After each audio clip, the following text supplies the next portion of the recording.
আজকে আমরা poultry farm ম্যানেজমেন্টের কথা বলবো। পোলট্রি ফার্ম ম্যানেজমেন্ট বলতে সাধারণত আমরা যা বুঝি, একটি ফার্মের কার্যক্রমের যে পরিকল্পনা, বাস্তবায়ন, নজরদারি বা উন্নয়নকে বুঝে থাকি। এটি একটি লাভজনক খামার পরিচালনার জন্য অত্যন্ত গুরুত্বপূর্ণ। পোলট্রি ফার্ম ম্যানেজমেন্টের বিস্তারিত এখন আলোচনা করব। প্রথমে যে চিন্তা করতে হবে সেটা হচ্ছে খামারের ধরন নির্ধারণ। খামারের ধরনটা কীরকম হতে পারে? সাধারণত বাংলাদেশে আমাদের 4 ধরনের খামার হয়ে থাকে। এক নম্বর হচ্ছে কি পোলট্রির জন্য মানে ব্রয়লার খামার, লেয়ার খামার, ব্রিডার ফার্ম এবং দেশি মুরগির খামার। এখন ব্রয়লার খামারটা কেন করা হয়? সাধারণত দ্রুত বর্ধনশীল হওয়ার কারণে অল্প সময়ের মধ্যে মাংস উৎপাদনটা খুব দ্রুতভাবে করা সম্ভব হয়। দ্বিতীয় হচ্ছে লেয়ার ফার্ম। লেয়ার ফার্মের ক্ষেত্রে কী হয়? সাধারণত বাংলাদেশে যে আমাদের ডিম উৎপাদনের যে একটা চাহিদা রয়েছে, ডিম উৎপাদনের জন্য মূলত লেয়ার ফার্মটা করা হয়ে থাকে। তৃতীয় হচ্ছে ব্রিডার ফার্ম, অর্থাৎ আমরা যে বাচ্চাগুলো উৎপাদন করি সেক্ষেত্রে যে প্যারেন্টস, এই প্যারেন্টসগুলো উৎপাদনের জন্যই মূলত কী করা হয় আমাদেরই থাকে। চতুর্থ হচ্ছে কি দেশি মুরগি খামার। আমাদের গ্রামাঞ্চলের মা বোনেরা অনেক সময় ওরা কী করে, এই দেশি মুরগি পালন করে কিসের জন্য? সাধারণত মাংস এবং ডিম উৎপাদনের জন্য। এখন আসেন এই খামারের ক্ষেত্রে সবচেয়ে বেশি যে গুরুত্বপূর্ণ পয়েন্টটা সেটা হচ্ছে খামারের স্থান নির্ধারণ করতে হবে। মনে রাখতে হবে যে খামার কোথায় করবেন। এই খামারটা অবশ্যই হইতে হবে একটা উঁচু এবং সুনির্দিষ্ট জায়গা, যেখানে অবশ্যই পানি নিষ্কাশন ব্যবস্থাটা ভালো থাকতে হবে। তৃতীয় হচ্ছে যদি খামারটা সড়কের পাশে থাকে সেক্ষেত্রে অবশ্যই আমাদের কী হবে, আমাদের যে পরিবহন কষ্ট অনেকটা কমে আসবে। এটা অবশ্যই হইতে হবে কি দূষণমুক্ত পরিবেশ হইতে হবে, পর্যাপ্ত আলো বাতাস থাকতে হবে। আর আলো বাতাস থাকলে কী হবে, এখানে যে রোগ প্রতিরোধ ক্ষমতাটা অনেকটাই বেড়ে যাবে। আর লোকালয় থেকে একটু দূরে হইতে হবে। দূরে হওয়ার একটা সুবিধা হচ্ছে কি এখানে সহজে কী হবে না, মানে রোগের যে চলাচল এটা কম্পারেটিভলি অন্য জায়গা থেকে কম হবে।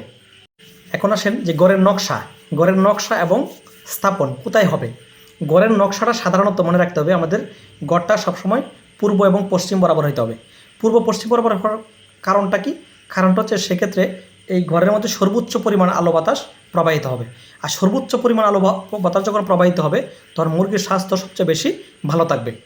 এই জন্যে আমাদের কী করতে হবে, গড় নির্মাণ করার পূর্বেই আমাদেরকে দিকটা নির্ধারণ করতে হবে, অর্থাৎ পূর্ব এবং পশ্চিমে আমাদের গড়টা নির্ধারণ করতে হবে। এরপরে আসেন খাদ্য এবং পুষ্টি উপাদান। খাদ্য এবং পুষ্টি উপাদান কেন সতর্কতা অবলম্বন করতে হবে? কারণটা হচ্ছে খাদ্য এবং পুষ্টির উপরে ভিত্তি করে ওদের যে পারফরমেন্স সেটা আমরা পেয়ে থাকি। আমরা জানি সাধারণত আমরা যে খাদ্য উপাদান দরকার সেটা হচ্ছে 6টা। এটা হচ্ছে কি carbohydrate, protein, fat, vitamin, mineral, water. এই 6টা উপাদান যখন আপনি খাদ্যের পর্যাপ্ত পরিমাণ দিতে পারবেন তখন আমরা তাদের কাছে সর্বোচ্চ পরিমাণ প্রফিট আশা করতে পারবো। পরবর্তী যে বিষয়টা সেটা হচ্ছে পানি। মনে রাখতে হবে ওর পানি সর্বোচ্চ পরিমাণ পানি ওরা খেয়ে থাকে। আর পানি যদি কোয়ালিটি কোনো কারণে ভালো না হয় সেক্ষেত্রে ওদের যে রোগ অর্থাৎ ওয়াটারবোর্ন ডিজিজগুলো হয় পোলট্রির ক্ষেত্রে মনে রাখতে হবে সব ম্যাক্সিমাম রুগী হচ্ছে ওয়াটারবোর্ন ডিজিজ। আর ওয়াটারবোর্ন ডিজিজ যদি হয় আক্রান্ত হয় সেক্ষেত্রে ধরেন মুরগিকে ভালো রাখা সম্ভব নয়। বিশেষ করে salmonella, E. coli, fowl typhoid, fowl cholera, এক্ষেত্রে আপনার এই বিষয়গুলো আপনারা জেনে থাকবেন যে এগুলো হচ্ছে ওয়াটারবোর্ন ডিজিজ। আর ওয়াটারবোর্ন ডিজিজ হওয়ার কারণে ওদের সেখান থেকে আর কখনোই দূর করা সম্ভব হয় না। সেক্ষেত্রে আমাদেরকে অবশ্য কি পানির চয়েসটা অত্যন্ত গুরুত্ব সহকারে নিতে হবে এবং তাদেরকে সর্বোচ্চ পরিমাণ ভালো পানি আমাদেরকে দিতে হবে। এখন রোগ প্রতিরোধ এবং চিকিৎসা। রোগ প্রতিরোধ এবং চিকিৎসা অত্যন্ত গুরুত্বপূর্ণ একটা ইস্যু হচ্ছে পোলট্রি এবং বা পোলট্রি সেক্টরের ক্ষেত্রে। এক্ষেত্রে রোগ প্রতিরোধ এবং চিকিৎসার ক্ষেত্রে আমাদেরকে সর্বোচ্চ সতর্কতা অবলম্বন করতে হবে। কেন অবলম্বন করতে হবে? কারণ যেহেতু ওদের দেহ আছে সেদের অবশ্যই রোগ জীবাণু অ্যাটাক করবে, এটি স্বাভাবিক ব্যাপার। সেক্ষেত্রে আমাদেরকে যে কাজটা করতে হবে অবশ্য পরামর্শক্রমে আমাদের খামার পরিচালনা করতে হবে। একজন ডাক্তার খুব ভালোভাবে জানে যে কোন রোগের ক্ষেত্রে কোন চিকিৎসা কখন কীভাবে দিতে হবে, সেটা আমাদেরকে সর্বোচ্চ আমাদের খামার পরিচালনা করতে হবে।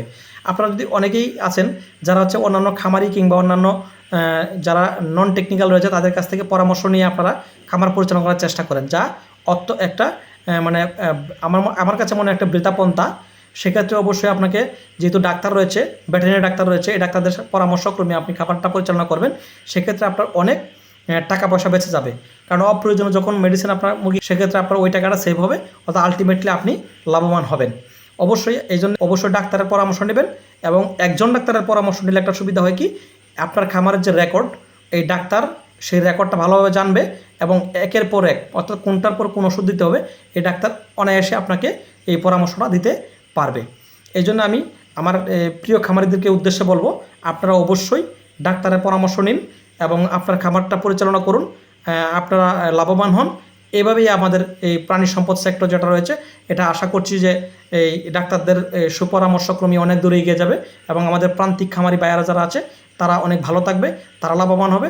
তারা লাভবান থাকলে আমরাও টিকে থাকবো এবং আমাদের যে সেক্টর রয়েছে অন্যান্য যে সেক্টর যেমন মেডিসিন বা ফিড বা বিভিন্ন ব্রিডার ফার্ম বা এই সবগুলোই মূলত যেহেতু আমরা একটা পরিবারের মতো আশা করব যে এদের উপর ভিত্তি করে অর্থাৎ প্রান্তিক খামারিদের উপর ভিত্তি করে আমাদের এই সেক্টর বহুদূর এগিয়ে যাবে।